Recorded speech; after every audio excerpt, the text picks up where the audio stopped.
Welcome to the 3Haunted podcast, where we bring you all things horror, supernatural, folklore, mythology, and all things that go bump in the night. Hey, what's up, guys? I'm your co-host, Kevin, K-Daddy from Dirty South, the ATL, Hotlanta, Georgia. I'm a post-production master, filmmaker, and horror nerd. Hey guys, this is your co-host Ashley, Gorilla Girl filmmaker, lunar goddess, and cinephile. And I'm your co-host, John Thomas, ghost hunter, super smartass, and film lover extraordinaire. What's up, ghouls, gals, and all my horror lovers out there? In today's podcast, we're diving into the dark world of haunted objects. Can objects be haunted? Are those porcelain dolls' eyes really following you? Join us as we discuss this along with a very special returning guest. But first, a word from our sponsor.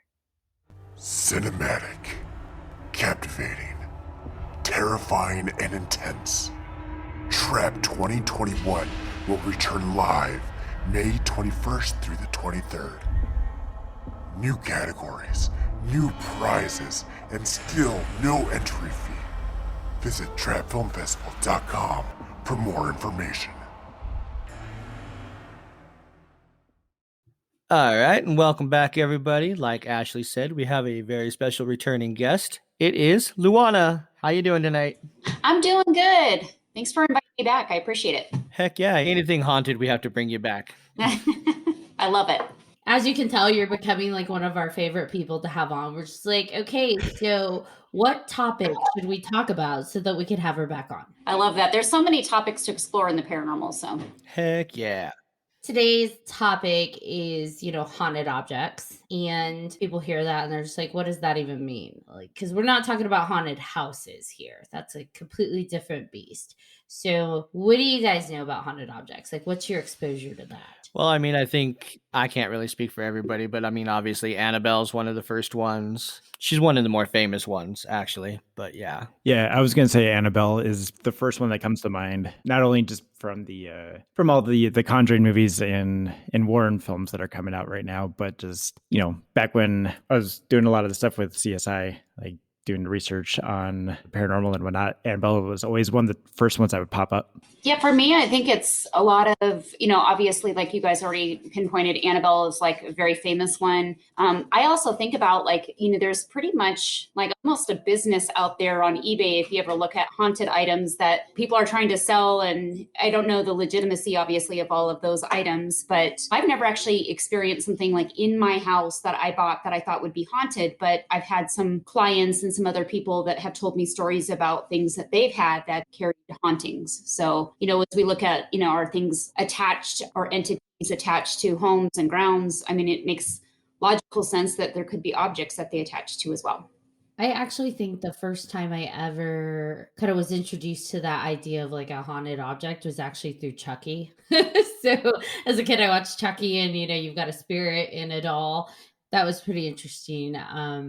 And then we see the evolution. I think I'd also seen a movie, Dolly Dearest, and that was, killer dolls. So dolls have never actually done it for me in terms of like being afraid of things. But definitely this bigger concept of haunted objects is it's a little alarming. I'm not going to lie.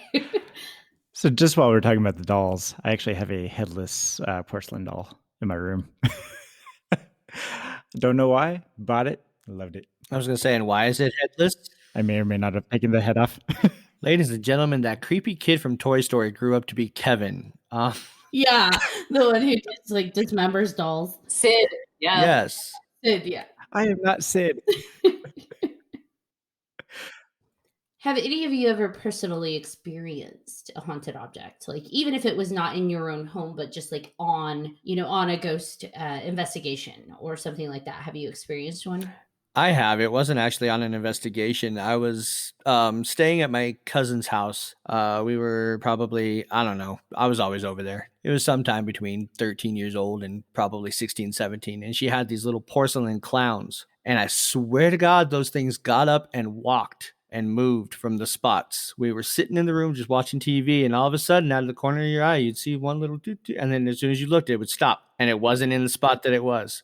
Freaking creepy, man. I don't even know. But yeah, that was my experience right there with that one. Well, actually, earlier today, I'm not gonna claim it's ghost, but it's ghost. I have a baby Yoda stuffed animal that's sitting up on a shelf and nowhere near a vent, nowhere near the ledge. And then I was in my kitchen just grabbing some water or something, and all of a sudden, like I just heard this thud. It scared, like I jumped. I was totally thrown off by it, and I looked over, and baby Yoda was on the ground, like sitting in the middle of the living room. And Kevin has no pets, correct? No pets. So I'm not saying it's ghost, but I'm gonna do like the aliens hand gesture, like it's ghost. He just wanted chicky nuggies, man. That's all. What about you, Luana? Have you experienced on any of your investigations like haunted object? I have not had any experience on investigations. I've had, clients talk about some of the objects that they were questioning, like activity being around certain objects. Like one client had a case full of just different things on display, and I don't know why it always seems to be a doll, but there were dolls in there as well.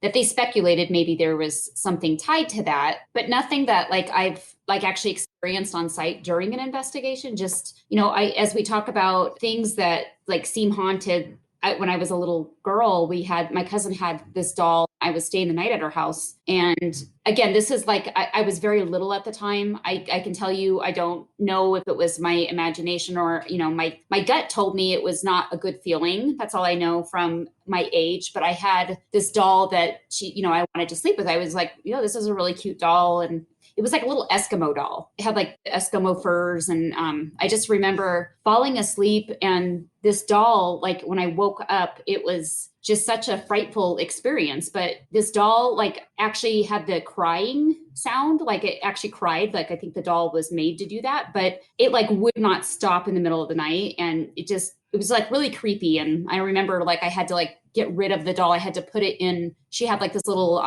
it was a little cubby hole, in her room that that her dad and mom built her. That was a little closet almost, but it was a little fort that they made for her.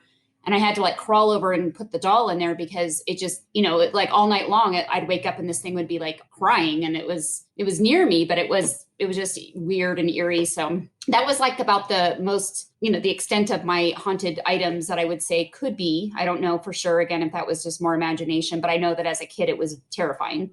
But just outside of that, it's just really what clients have helped me understand, or objects in their houses that were haunted, is really the extent of my experience with it. What about you, Ash?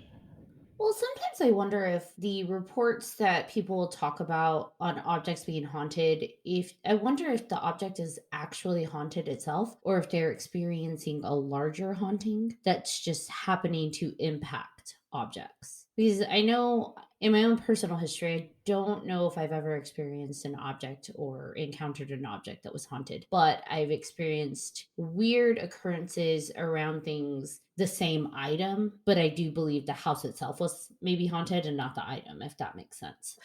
When I was in high school, my brother had one of those awful Furby dolls. And someone had given it to him, and he kept it on his dresser by his bedroom door. So I would hear it, just randomly go off as he would walk by throughout the day, and just got used to the Furby. Well, it was 2 or 3 a.m. I get up, it's pitch black dark. I don't turn on lights. So I'm walking across the hallway from my bedroom to the bathroom. All the lights are off. And as I'm walking to the bathroom and going to open the door, I hear in silence, because everybody's asleep, all I hear is the Furby go, "Yum." And I paused, and I was like, what is it eating? What was that? Because for those Furbies, you have to stick your finger in its mouth to get it to say yum. So the fact that this thing just randomly said a yum very loudly, I'm like, huh. And so I went into the bathroom, closed the door, and on my way out, there was nothing. And so I'm like, okay, someone's not messing with me. It's not my brother messing with me. He's passed out because I can hear him asleep. So it's just that was a little odd. And that house had a larger scale of activity going on, but it was just kind of weird and random. And it became more and more consistent that it would just kind of randomly go off. In the night, I would hear in the middle of the night, it would say something random. And some people were like, well, maybe the batteries are going out, but his voice never changed. it would just, you'd hear him say, he liked to say yum a lot in the middle of the night. And again, I'm like, who's putting something in his mouth that he was saying yum? So I don't know. I do think that was less of a haunted object and more of like maybe a larger scale activity. But I don't know. Maybe the batteries were going down. Yeah, if you think about like even on investigations, we use a lot of trigger objects, and they have those little bears that have like the sound and the lights that we try to get a spirit activity to activate. And so when you start saying like maybe it is part of a larger haunting going on, like maybe that's the way, moving objects or getting somebody's attention is just a way that you can be heard or be noticed. And so maybe there is something to that where the doll that I had that cried, maybe, if there was any kind of haunting related to it, maybe it could have been spirit just kind of moving it around to like try to get my attention, something like that. Putting the finger in the Furby mouth, the ghost finger, the paranormal finger. Paranormal phalange. I don't know.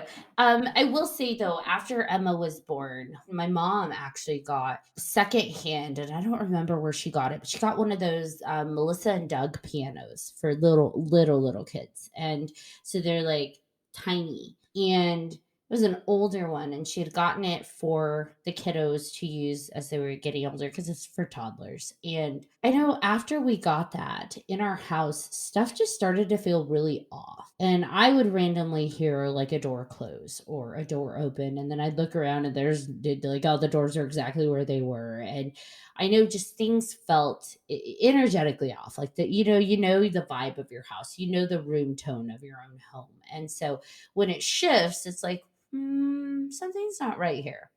Even Keith, who doesn't really ascribe to most of this, he was just like, I think that piano's haunted. And I was like, what?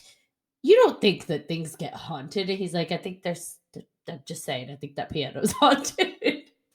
And, the kids, we had it for a while and the kids had a good time with it. We eventually, gave it away because they didn't play with it anymore, and nothing, on a large scale happened, but there was always just something in the energy around it that was off. And at some point I considered just like cleansing it or something, but I'm like, I don't even know. Can you exorcise an object? Well, that's a good point. And if you think about it in like the reverse sense of like sometimes objects bring or peace, like, is it the intention that people put into it? Like people that their belief system is, maybe around religion, and, you get this crucifix that's been blessed that they hang in their house that they feel protected by. So they feel something from that object, or their belief system allows them to feel more at peace with that object in the house. So maybe it could be intention. And in the reverse sense, maybe there's, good and bad. Right? Objects can be protective, or maybe objects can be scarier, a little bit more of things happening or a darker feel to it. So is it intention sometimes? Is it something attaching to it? I don't know. To me, it felt like grief almost, like that, just a shift of sadness around the object. And so that's why I think I just didn't even bother to like get rid of it or anything like that, because it's like there's some sadness here, and yeah, there's some weird little things going on, but nothing major. So I just honestly figured maybe there was a sad event that occurred in its previous home, and it was kind of carrying that energy with it. But I don't know. It's almost like the object itself acts as a radio antenna or a conduit of sorts, and that just absorbs in the energy. So it's not necessarily maybe the object itself, but like what's drawn to that energy from what happened around it and what people put into it. I just think it's funny that most of the stuff's usually from like a secondhand store, or if their store is handed down. And so it's always like, I don't know, obviously somebody who had it before, maybe they were experiencing something. They're like, you know what, screw this, I'm out, I'm going to get rid of it. And then some other sucker comes along and like, oh, that's really cool. And then ta-da, you're possessed now. Just kidding. You got all kinds of crazy stuff happening. And so yeah, and I think you bring you kind of make me think of when you look at, because I'm a big geek when it comes to like quantum physics, right? And not to get off subject or anything, but when you start thinking about like quantum physics and you look at quantum entanglement and things that are being energetically still connected, it makes sense to me where if there was maybe an object where somebody's energy, they were connected with that object, maybe that linkage, if you will. I don't know another word to talk about the connection, but maybe that linkage is not necessarily broken when they pass on. And so that's something I definitely feel is quite possible. You know that feeling that you get with nostalgia? Like it's almost like an electrifying feeling. Like just it's an overwhelming sense of Sentiment? yeah. And I wonder if that could play into a lot of like what you're talking about with Luana with the entanglement, where like maybe with some haunted objects, like saying this one object is haunted by this one specific spirit. I wonder if the energy of nostalgia or the energy of sentiment similar to what we've experienced with nostalgia is what could cause that object to carry said spirit. Well, everything also, when you look at investigating in the paranormal, you have your residual energy. You know, if there's like areas with trauma, like high amounts of trauma, it's like an imprint in the location. So could your energy or your emotions or trauma or anything like that imprint on objects as well? I would speculate to say absolutely.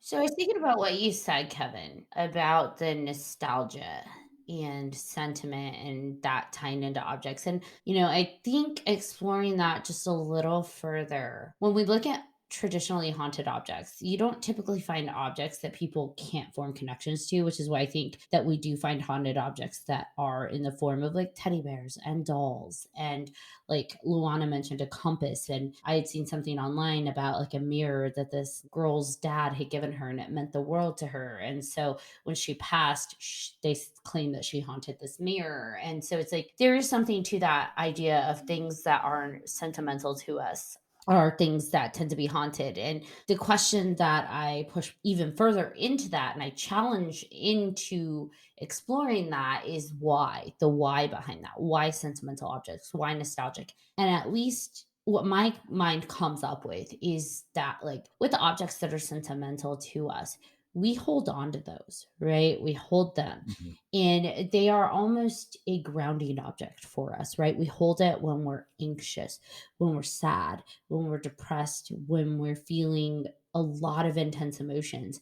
And without really thinking about it, we tend to funnel that energy into those objects. And they hold that space for us. They hold that excess emotion. And emotion is energy, right? So it's like they hold that excess energy for us. And so we're constantly, depending how long you have an object, we're constantly funneling into those objects. And that's not to say that the object is then carrying negative emotion, but it's carrying that energy that is strongly tied to our intense emotions. And so I wonder if that's how that link is created, that quantum link, if that's how it's created, because that is our grounding object. We are constantly extending our energy into those objects and they're holding that for us. So then when someone passes, perhaps that link stays, right? It doesn't just destroy, it stays. And maybe that's how spirits are able to linger or stay connected.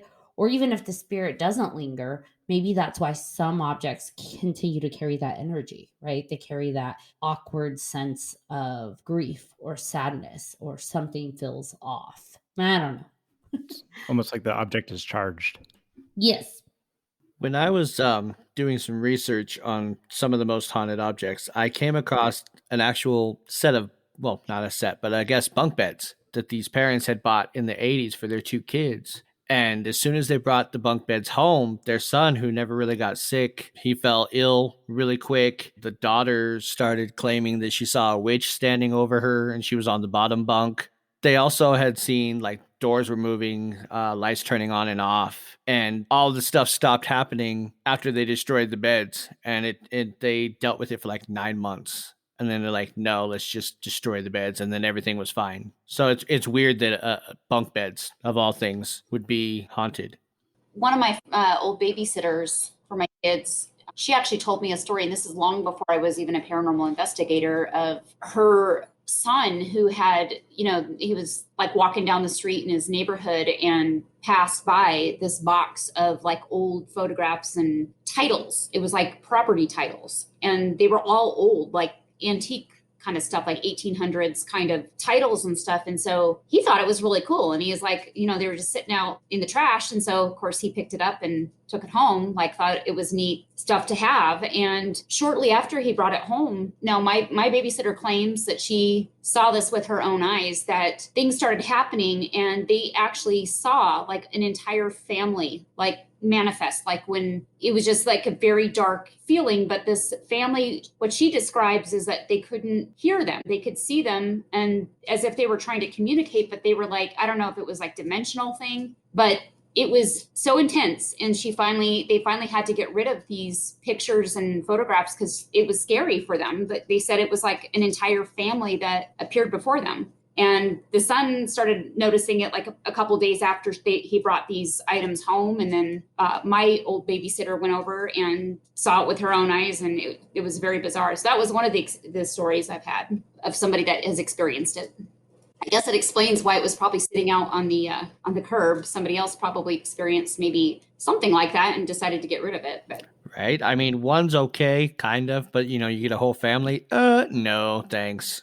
It makes me wonder why there aren't general rules. And I know you can't have rules to the haunted objects world, but why there isn't a consistency? Because, upon researching this, you read about how like destroying haunted objects will, get rid of the spirits attached to it, right? And hopefully they pass on or whatever, but they stop haunting you. But then I read about Annabelle and it's like, well, they don't destroy her doll because then the evil spirit escapes and possesses something else. What's the difference? Is it because there's like a spirit attached to an object, and once that object that was claimed by the spirit is gone, the spirit goes? It's like an attachment versus a possession of an object? I don't know. I guess I don't quite understand that.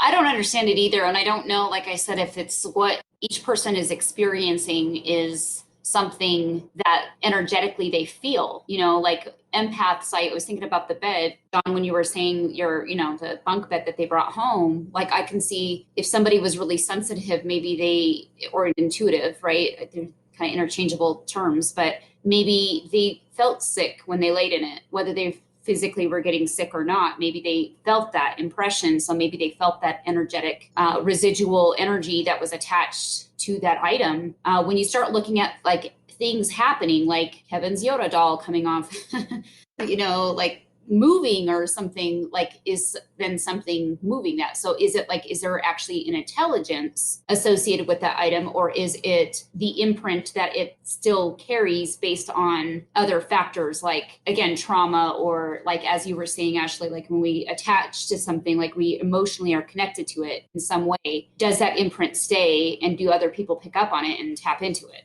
That makes sense. How do y'all feel about the monetization of haunted objects? Because there is a big, like, I didn't realize it until I started researching this, but there's like a pretty big industry out there, or I should say a pretty big underground market for haunted objects. I mean, looking at even just Etsy alone, there's just listing after listing after listing of haunted objects. For me, the thing that disturbed me the most when I was looking at it was not so much that people are selling haunted objects, whether they're real or not. The fact that they're selling haunted objects, okay. But I found some listings where people are offering to create haunted objects and then sell them. And to me, that just like screams so many unethical practices that have to probably go through like attaching a spirit to an object, right? Like that, how do you even get consent? Like, hey, spirit, you want to attach to this doll and then I'm going to sell it? I doubt that's a thing. So the fact people are willing to go through rituals to attach spirits to objects and then sell it, like, I don't know how I feel about that, other than I don't think I'm okay with that. Yeah. I would agree with you. And I think I take kind of more of a skeptical approach if I see like haunted objects being bid on for the highest bidder. To me, I just think like I'm with you ethically. It kind of raises some questions like, how did you come into possession of this? And, I just see it as a business, like besides there being possible, I'm not saying that they're not truly are haunted objects being sold. I just say, number one, my mind goes to, this is obviously a business and there's profit to be made. But also I just think that like ethically, I just being an investigator, I always think about like what is attached to that and why, what do we want to know about that attachment? And I look at it as anything else. Like, I don't think that everything that interacts with me is stuck or like, sad or needs help. I think some are around they want to be. I think that they have more choices than we want to believe sometimes about the other side. Like, I don't know all that, but that's my feeling from investigating and from the different experiences I've had. So it leads me to wonder, like, I would want to know who this is or what this is, what kind of an attachment. And it makes me sometimes sad. Like, probably the empath in me is saying, like, I have compassion too for items, because it's like, I've always been very particular, even with the spirits that like surround me a lot. Like, I don't ever want them to feel like they're being used for profit or for personal gain in any way, even though they come through if I do events and I try to get people to experience the paranormal, it's like I've had to have that almost like that communication set up with them, that I don't want them to ever feel like that. And so for me, it just kind of poses like an unethical perspective. And I know that it's a huge thing out there to collectors and stuff like that. But then there's also, we have to do our due diligence. If you know what you're doing or you're researching it in the paranormal, like, I believe there's like an ethical code that you should not just pass items on to the next person, but maybe, I don't know, try to do something for that object. It's almost like you're noveltizing like this being, like you're turning this, be it a conscious, intelligent being, be it a residual being, be it however you want to look at it. It's almost like you're taking their emotion or their energy and turning it into a novelty.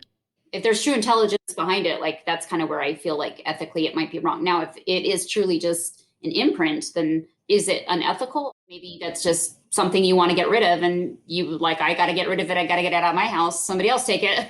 I don't know. Well, I feel like no matter what somebody puts in a description or a listing or tells you, you don't know how that spirit actually became attached to that item. You don't know if, and I'm going to say this and it's going to sound like I'm being a smartass, but you don't know if that's ethically sourced. So did the spirit willingly attach to this object and, like you said, just wants to hang out and be around people? Or did something unwillingly get attached? Because even looking at one of these descriptions, they say what they supposedly made it with. And it's like one of the ingredients is listed as bone ash from people who died on a Tuesday. So we're desecrating bodies. That just automatically sounds like that's not a good thing. That's not consensual there. And so the spirit attached, they're like, it's a very kind spirit. And it's like, is that what you attached by desecrating human bodies and putting it into this ritual doll? Like, I don't know. But yeah, it's interesting that's what's going on here. And then they say it was obtained by a shaman in Thailand. It's like, would a shaman really do that? I mean, face value, it sounds like metaphysical slavery at that point. Yep. And shame on you if you're doing that. Yeah, shame. I don't want to get on my like a high horse or anything, but it's just, it's just gross. Yeah. And I mean, there's just listing after listing of, they call it active spirits attached to these vessels. And there's different objects, like you guys said, the dolls, mirrors, things like that. But I think the ones that really disturb me are the ones where they're actively attaching things to it, because there's a whole lot of ethics get called into that. And then, like I said, what's the difference? Is it a haunted object if it's a demon possessing it? Or is it a haunted object only if it's a spirit that was at some point human or not a demon attached to it? Because like they sell demon dolls on Etsy where they are attaching demons to dolls. And again, I circle back to people don't know what they're playing with. And apparently you can make $320 selling demon dolls on Etsy. Wow.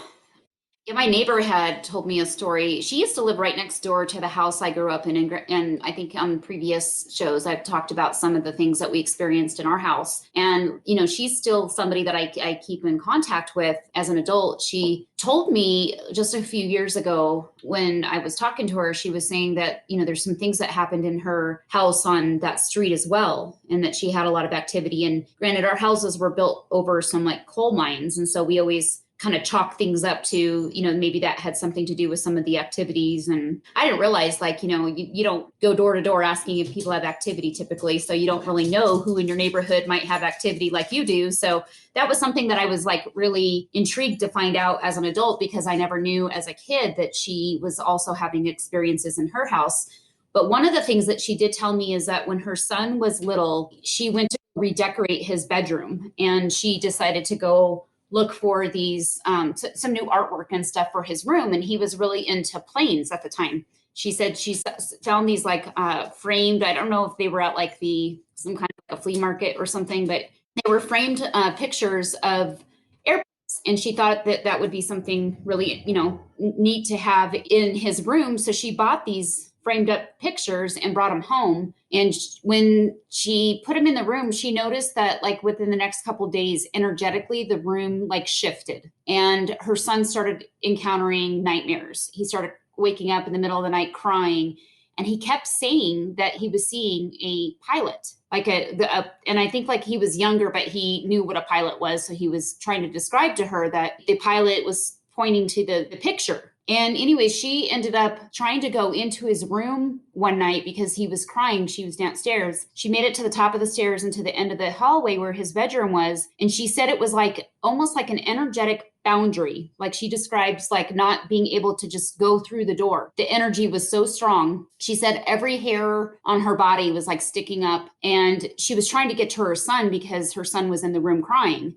And she couldn't get through that barrier. And finally, like she got her son to get up. She got him out of the room and she took him downstairs, and she told her husband, like her husband was like, okay, this is not okay. Like something's happening. And he kept saying like the man, there's a man that is pointing to the pictures. And they finally, she's like, I just want the pictures out. Like she had made the determination that like there's something with those ever since they had put these objects up on the wall, this activity had started. And she had told me that, it was getting close to trash day. So they took it outside immediately and they put it up against the house. She put them up against like on the side of the garage. And then there was the driveway, so they had the driveway down to the curb. She said by morning they had moved.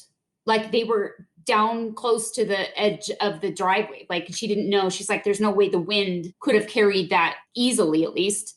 So that was something that she just wanted to get rid of. But I just thought it was interesting how she described not being able to actually get to her son, and that he kept talking about the man that kept pointing to the planes. And she drew the conclusion that it had to have been maybe either some pilot that knew the model plane. I don't know if it was their plane, but there was some kind of a connection there to the pictures.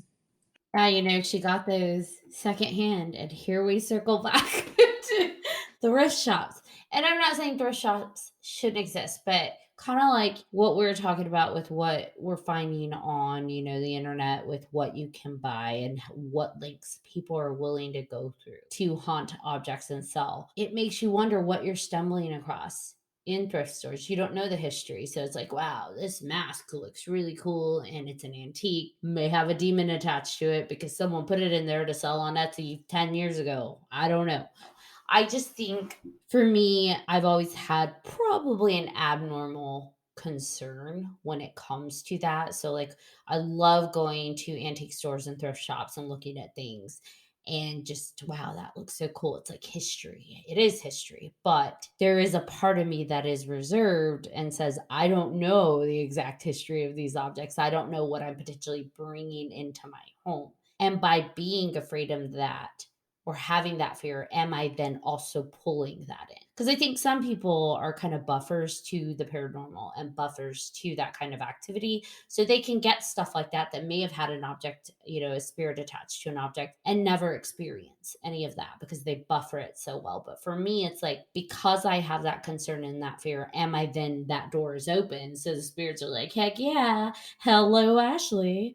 I remember my ex and I went to a thrift store in Colorado once that it was a single level, but above it was an old folks home, and it was owned by the same people. Like I remember walking in there with her and just being smacked in the face with just this overwhelming sadness There is an unknown when you buy things from estate sales or you get things from thrift stores, because how they came across those items doesn't tend to be like happy. Oh, I'm giving this away. Let me take it to the thrift store. Usually someone passed away. So there's a lot of history behind those objects and potentially emotional connection from its previous owner. Maybe. I don't know.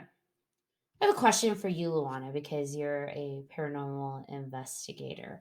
One of the items that I found online that's being sold is a vintage haunted Russian spirit doll. And a few of the items I've seen, just kind of perusing through the lists, have said that a paranormal investigator friend sent it to them, and that they go to antique stores and thrift stores because they can feel if spirits are attached to the objects, buy them, and then either sell them themselves or give them to a friend who then sells them. So my question to my paranormal investigator friends is that a thing to do? Like, if you were at thrift stores and you're connecting to these objects, is your first inclination, let me give that to a friend who likes haunted objects, and they're going to sell it?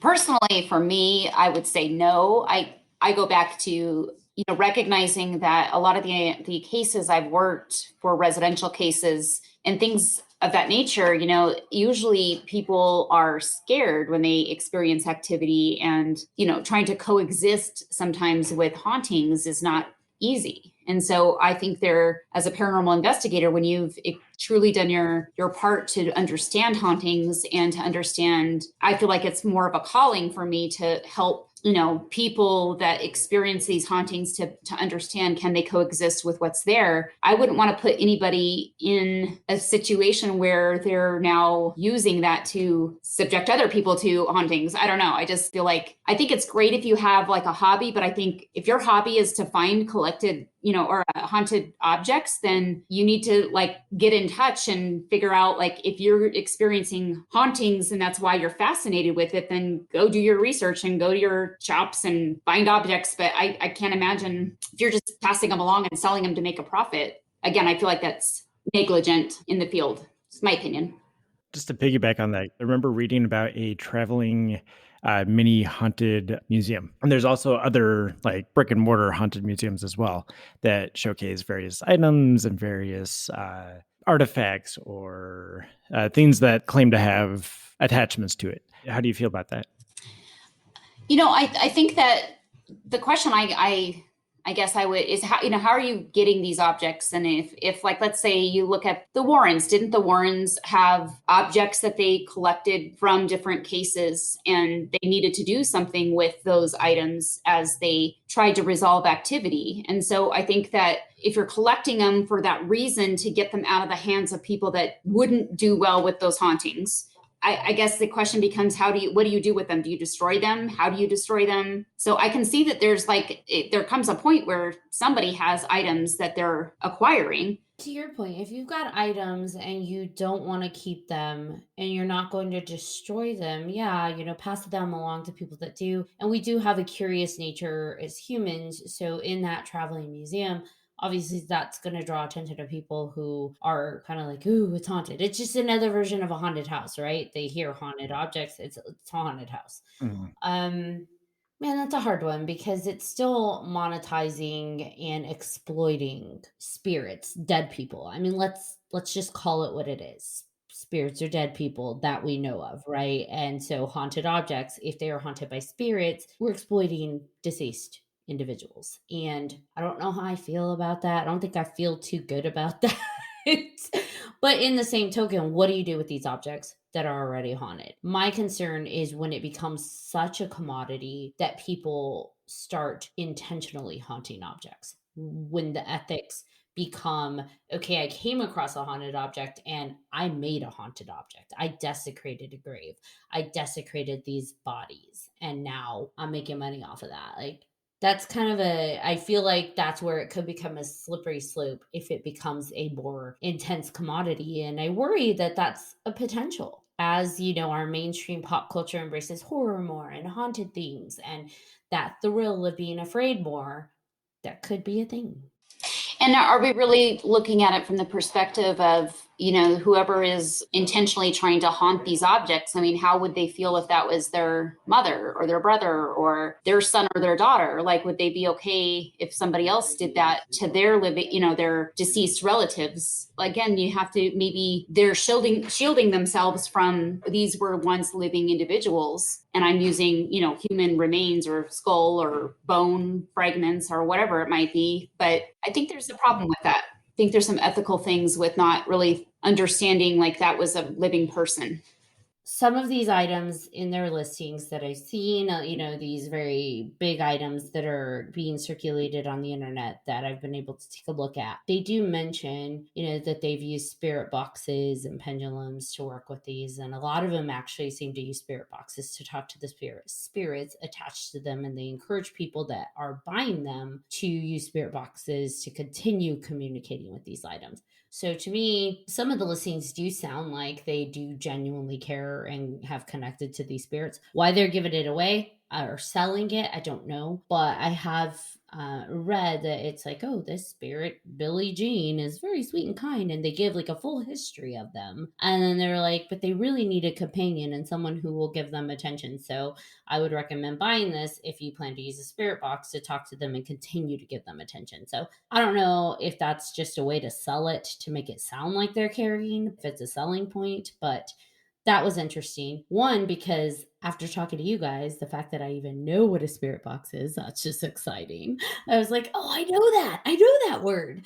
But two, it does seem, and again, grain of salt, not sure if it's just bullshit that they made up, but it does seem like some of these people that are selling it have at least invested in trying to figure out who it is associated with these objects.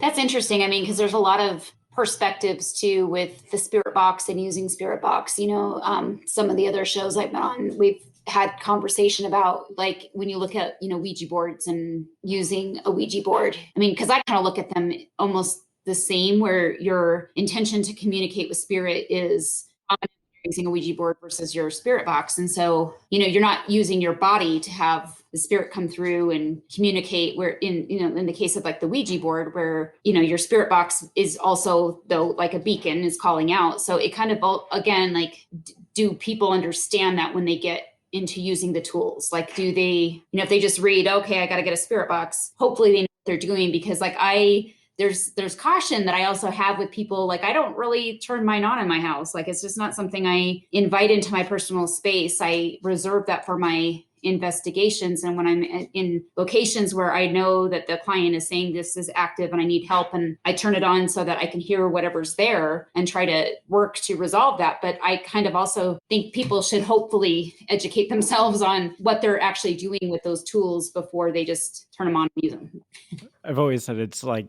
a hammer. You don't just go around swinging a hammer because you're just going to punch holes in the wall, and got to use tools right.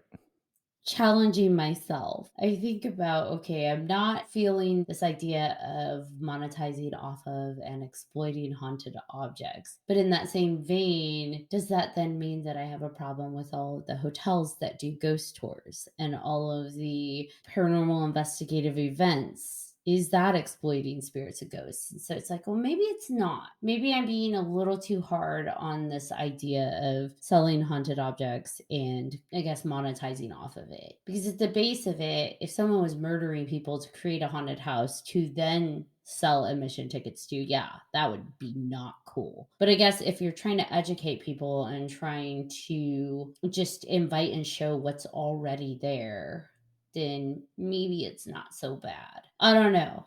My mind is just trying to figure it all out, because it's just not, it's not a traditional world, right? It's not like we go day to day, like, oh, here's a haunted coffee pot. I don't know. And I think that's a good point, because, as I think about like the events I conduct, I think that where I would hope I haven't looked into a lot of the hauntings that are items that are being sold, but like, I would just hope that there's a little bit more, like, I don't know, like, if you're buying it, I would hope that you're familiar with hauntings and how to handle them, right? But I think that's the other thing that we try to educate at our events, is making sure that people understand, what are you dealing with hauntings, we always do like an education, like presentation first, like to educate them on, what spirit activity we're encountering, what we know about the spirit activity through the research that we've done, kind of almost like even educating them on their likes and their dislikes. Are they interactive? Are they kind of like, there was one spirit that we used to interact with all the time that was just, he wanted to be left alone. And so in the event, I would always say, like, he's not real interactive and he likes his space. Like, we want to respect that. As we start doing, as I look into people selling them, I would just hope that they do their due diligence.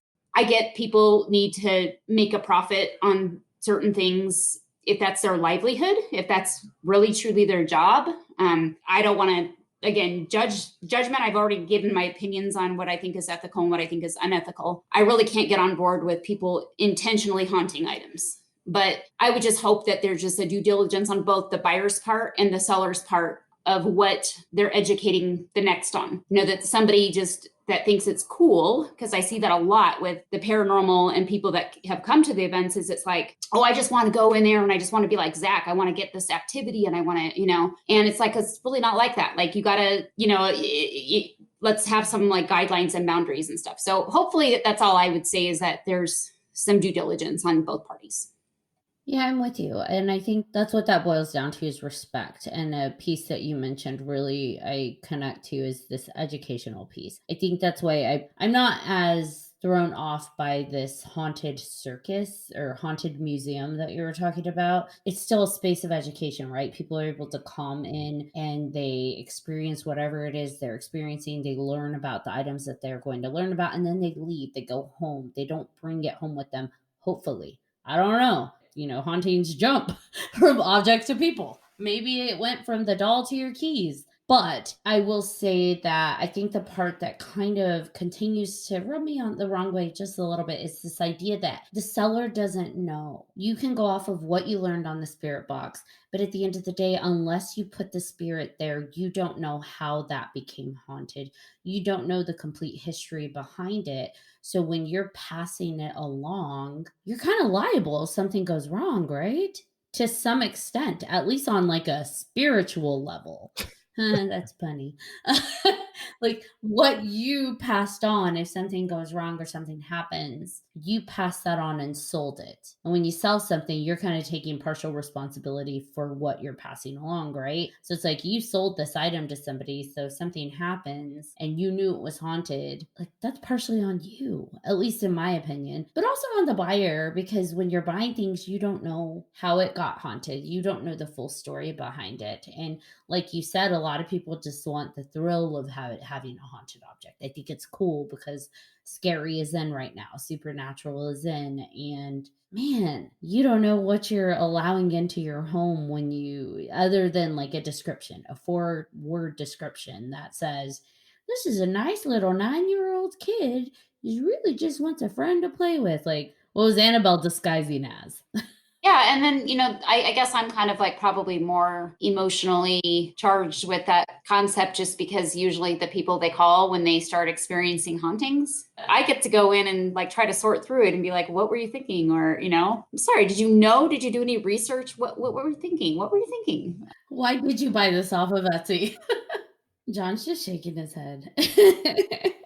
When you were talking about, challenging yourself with, it is education, and it is like if you look at the museum and stuff, I mean, think about that though. Think about like going to the museum and seeing somebody mummified, remember the King Tut whole exhibit when I was a kid that came to Colorado, and, we're paying money to go see this history because it's fascinating to us, and hopefully whatever's mummified stays there as well. But, it is again, an educational thing. So I think in society, if I look at it from that perspective, we do that. We're fascinated by history. So I think we're definitely fascinated by the things we don't understand or can't explain. In general, throughout the world and over, thousands and thousands of years, people have been obsessed with what happens to us after we die. So it's only natural that we then want to connect maybe to these haunted objects to figure out what is there. Because it's this idea and this validation that if this object is haunted by a spirit,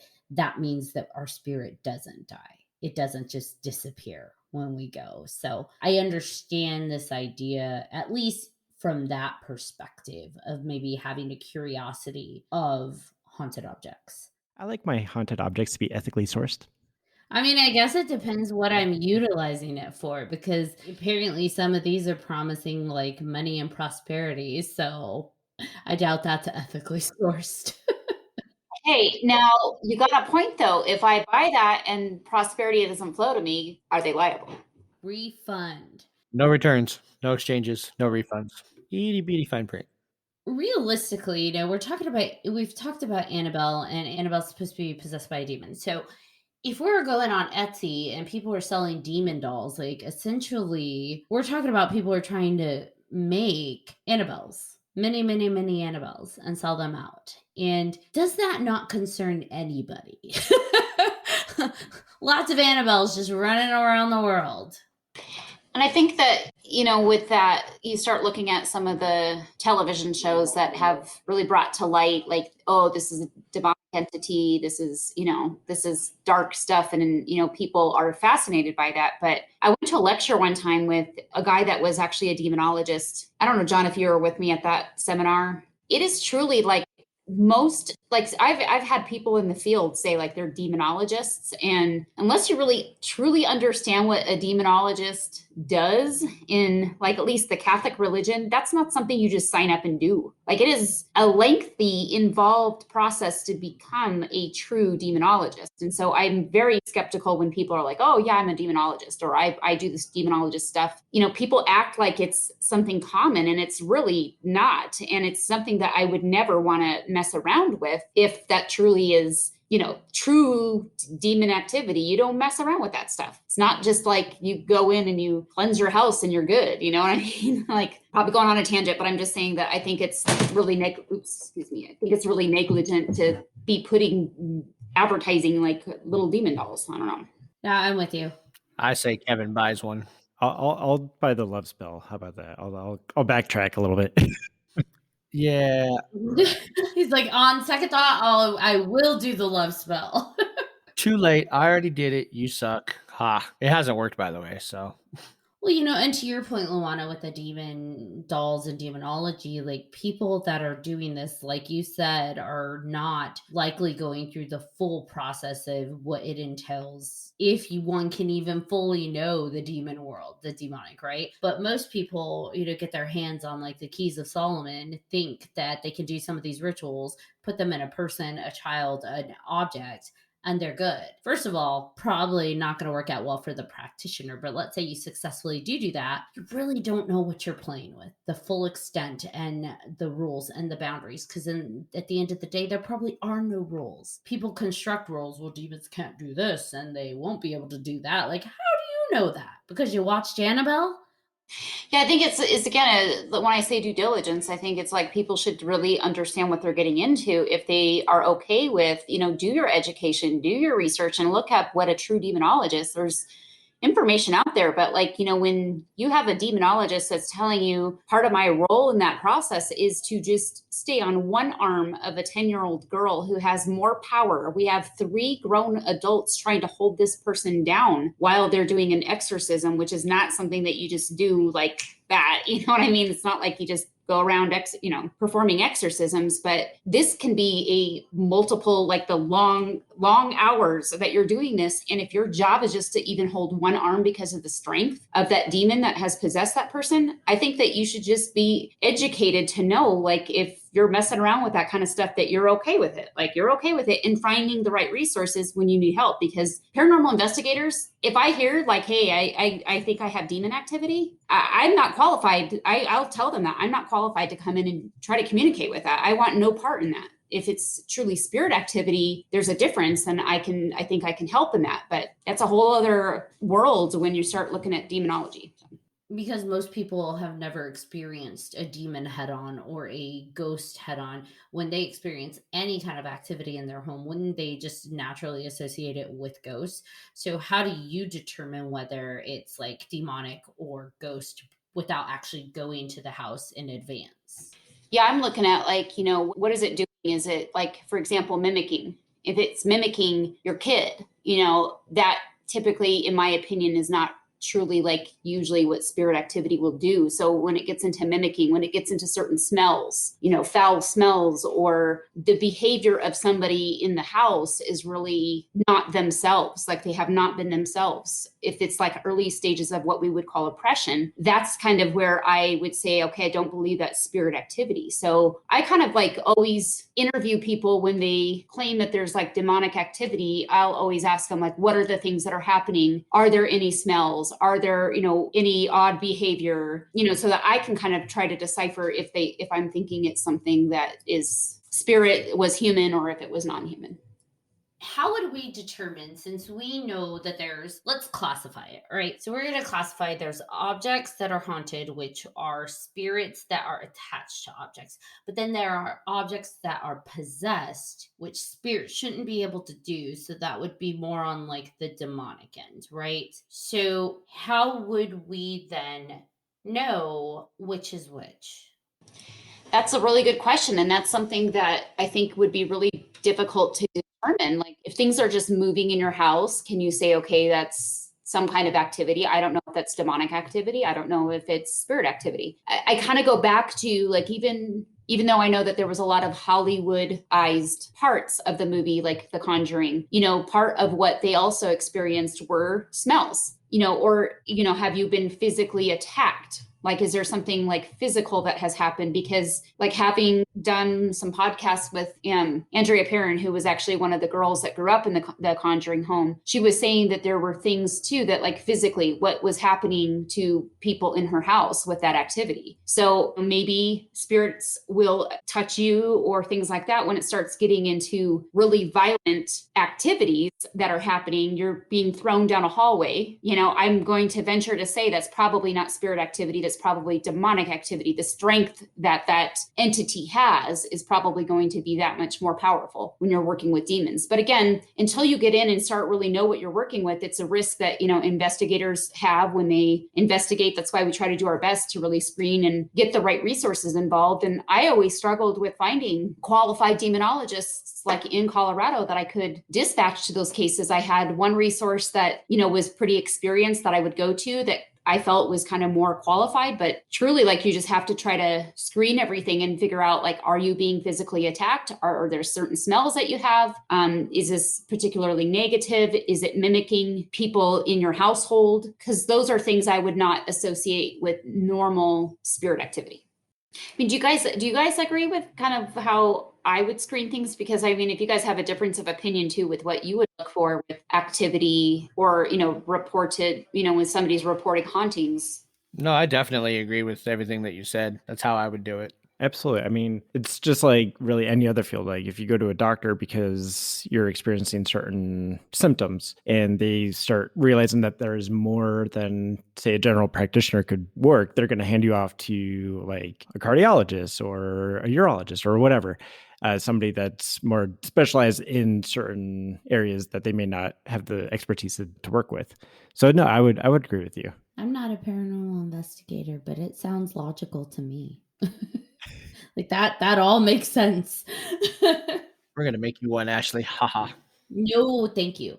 Are there any other cases or things that you read about, John, that kind of stuck out to you or were interesting to you? There's the eBay haunted painting. What's that? That came up.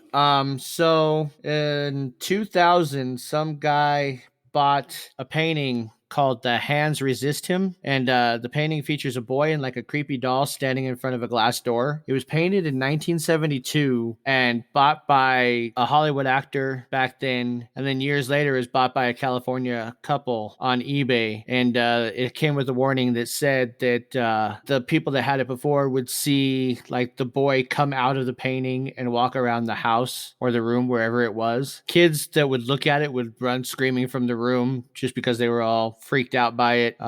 Some people had said that they felt like a burst of hot air, as if they had opened an oven when they looked at it. One of them, a different person, had claimed that they were trying to print like a picture of the actual painting and their printer wouldn't work, but it printed out anything else that they wanted to print. So I thought that was interesting. You know what doesn't make sense to me about these like accounts of haunted objects, especially with something like that, why are these objects being sold? Like, obviously, they got rid of it because it was disturbing to them and alarming, and they didn't want it in their home. Why aren't people destroying them? Wouldn't that be like the logical thing? Like, this thing is really disturbing me in my home, in my family, and it's alarming me. Why aren't people throwing it out or setting it on fire or whatever million things you could do? It feels like a gimmick to me. Like, well, it's sold on eBay, and then the celebrity bought it, who then turned around and obviously sold it to another couple. And it's like, but guys, this guy comes, this little kid jumps out, and there's heat, and there's this. To me, it just feels like a gimmick. Like someone's trying to bank off of like people who want haunted objects. Just thinking about human nature, when things scare us, we want to destroy it. When things are uncomfortable for us, we want to get rid of it. Not like turn around and say, hey, I'm going to hold on to this and sell it. And I don't know. My brain just doesn't quite compute that is really the reaction that people have. I'm with you. I think we live in a society that's like so wanting to profit off of things like the Jesus in the toast. I'm going to sell that on eBay, or my cornflakes looks like, whatever. And that you see the amount of money that people make, and I think there's an element of that maybe. And I was thinking, like, what would I do if I truly came across a haunted item like this that I obtained from somebody who I helped on an investigation? I would be destroying it. I don't know how you destroy it, but go to a landfill, throw it in the landfill, burn it. I don't know, but get rid of it so that somebody else can't experience it. Exactly. Especially with a painting. My first thought would be burn the shit out of that thing. Cut it up, do something, get rid of it. Makes me wonder how many haunted objects are in landfills. Haunted landfills. Didn't we hear a story about that? Yeah. Maybe that's what they did. Maybe that's where they all end up, and why that house had so much activity right next to the landfill. I totally am open to that theory. I mean, that makes more sense. People throw these things away that are disturbing them, and well, it's all ending up. Maybe we're creating like little baby vortexes of energy in all these landfills because these haunted objects are going into these landfills. Now that's a story, Kevin. We should continue this conversation off air because I like it. I want in. It just, that makes more sense to me than this idea that something as disturbing as that is suddenly being sold on eBay and then sold to a celebrity who then sells it to a couple, and then it's for sale again. And it's like, why are they selling it again and again and again? Is it because they're scared, or because like, it's a dud, didn't work, let's try and get some other sucker on the line? The painting really is creepy though. You'll have to check it out. It's gross. I'm sure it is. If something is realistically really haunted, I am a firm believer that energy is attached to that object and carried through it. So you taking a photograph of it, you're potentially continuing that link. I mean, you guys have experienced that when you go on investigations, right? You take pictures of things, of rooms, and then you go back and revisit it and experience that same rocking energy years later when looking at those photos. I mean, it's just like Rubber the Doll down in, what is it, Key West?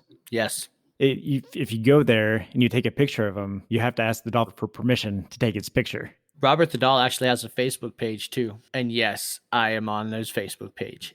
I am too, and I'm scared to unfollow it. Exactly. Just to be totally blunt, like just because. Yes. Not that I want to. So, fun fact, that's actually being sold on Etsy as well. Pictures taken at that location. I saw that. People they went, took a bunch of photos, and now they're selling those. Nope, that's their bad juju. People have like had accidents after taking pictures without permission and all kinds of other bad shit. But Post Malone had went to go visit Zach's museum in Vegas, and dumbass touched the Dybbuk box. Oh. Yeah, and he had issues with that. And the Dybbuk box is another crazy freaking thing. Well, now you have to tell me what it is. What is that? They made a movie on it. called The Possession, which was kind of creepy. But it was back in 2001. An antique buyer, he went to an estate sale. It was this 103-year-old woman's belongings. Obviously, she had passed away. She was one of the only ones in her family to survive the Nazi concentration camps during World War II. She immigrated to the U.S. She had just the Dybbuk box, well, the wine cabinet basically is what it was, and 2 other items. That's all she brought with her. And then when she died, her granddaughter obviously was doing the estate sale. This antique buyer just happened to come by, and he was asking the granddaughter about the box and everything. She had said that it was part of her family forever, blah, blah, blah. So he wanted to buy it. Then he kind of felt bad for it at first. He's like, well, since it's your grandmother's, do you really want to sell this? And she's like, no. You made the deal. You take it, you buy it, you're done. Like, that's no more. So he took it back to his shop, and strange stuff started happening. Yeah, that kind of reaction is not concerning at all. Not a red flag. Right? No, like, nope, it's yours. Take it, go. Yeah, exactly. So he took it back to his little shop, and his assistant was experiencing all kinds of stuff down in the basement where he had it.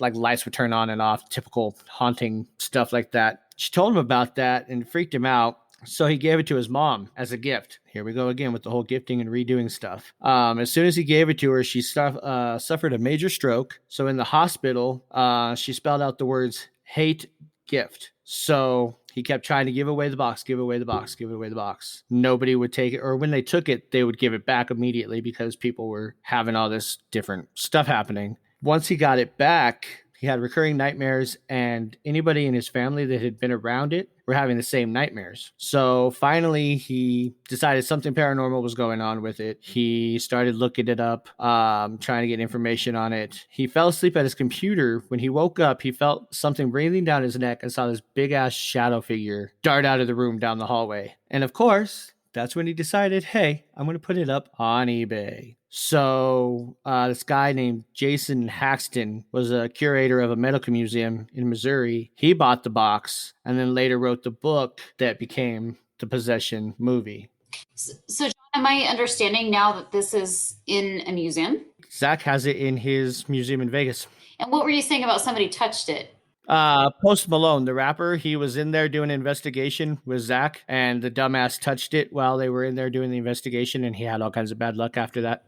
So why would, I guess, again, due diligence, like why would you put something, was it only touchable because they were doing a private investigation? Yeah, it was just him and Zach and Ghost Adventures and everybody else. They were doing the investigation, and yeah, there you go. Yeah, because I'm like, if you know that this thing is not good, why would you even? Right, and I don't even think Zach knew that he touched it until they went back and looked at the evidence. Zach needs to do what the Warrens did with Annabelle and just put like a giant "do not touch." Like, I think he has that now, actually. I think it's encased in glass. But is that enough? Like, is that really enough? If you know something is truly to the point of causing actual damage in people's physical real lives, is it enough just to put it in a glass case? At that point, is it then your responsibility to take it away from the public? If you can't destroy it for whatever reason, why not lock it away? Especially if it is something that is causing accidents, physical damage to people. Curiosity is just too much for people sometimes. So even a glass case, is that enough? You said that the guy who owned it, his family that were close to him were being impacted by it. So if they didn't even touch it and they were being impacted just by proxy of being connected to him, is a glass case even enough? I think we're back to monetizing and glamorizing things that are irresponsible. Agreed.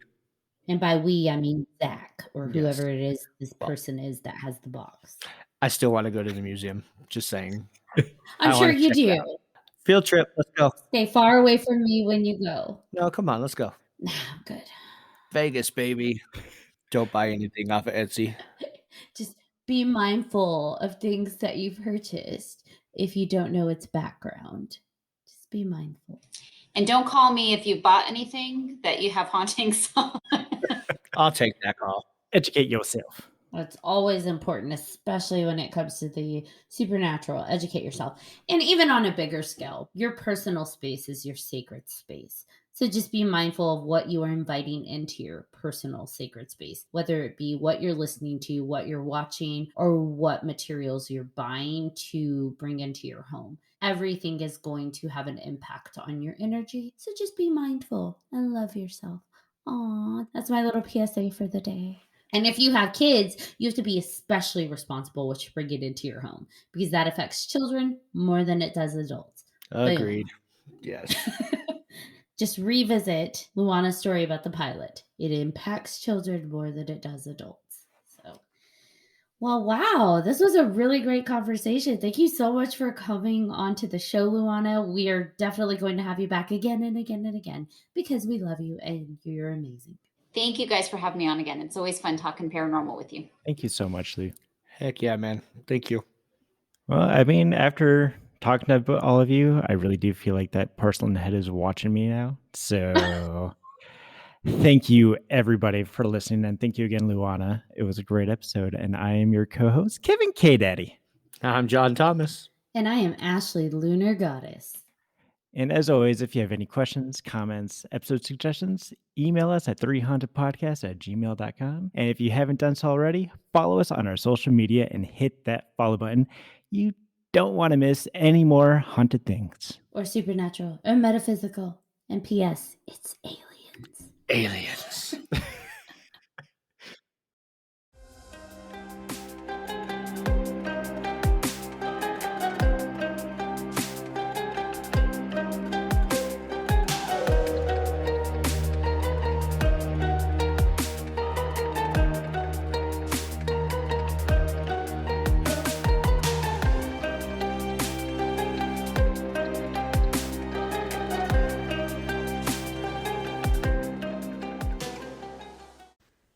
Are you looking for more awesome podcasts? Head on over to withoutyourhead.com for access to the Without Your Head podcast network, where you'll find a variety of podcasts sure to keep you entertained and coming back for more.